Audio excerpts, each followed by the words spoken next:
નમસ્કાર દર્શક મિત્રો, આપ જોઈ રહ્યા છો ગુજરાત આઈ ન્યૂઝ. તો જોઈએ આજના સમાચાર. તળાજા તાલુકાના આમળા ગામમાં મારામારી થતાં ઇજાગ્રસ્ત 4 વ્યક્તિને તળાજા સરકારી હોસ્પિટલ ખાતે સારવાર અર્થે ખસેડવામાં આવ્યા હતા.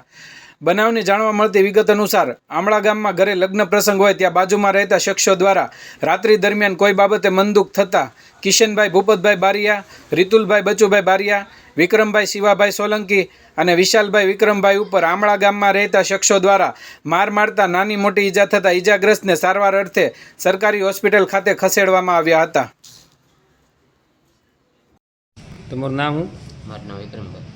શું બનાવ બન્યો હતો? બનાવ એવું તો અમારે ઘરે પ્રસંગ હતો કે નહીં, તો એ છોકરા આવેલા હતા એના છોકરા એમ કીધું છે ભાઈ અત્યારે વિયાદ આવે એમ, બરાબર તા એ કે તો સવારે તને જોઈ લેવું એ કેવું કે તો વાંધો ને જોઈ લે. તે કાલે જાનમાં ગયેલા હતા ને આજે પાછા સવારે 12 આવે ગયા એટલે એને મારવા માંડ્યા આવું ને 10-12 જણા હતા એ મારવામાં. એ બનાવ બનેલો છે. ક્યાં ગામ બનાવ બન્યો? આંગણવાડીની બાજુમાં. પહેલાં કોઈ જૂની અદાવત? ના, કોઈ વસ્તુ નહીં. તો તમને માર્યા શું કામ?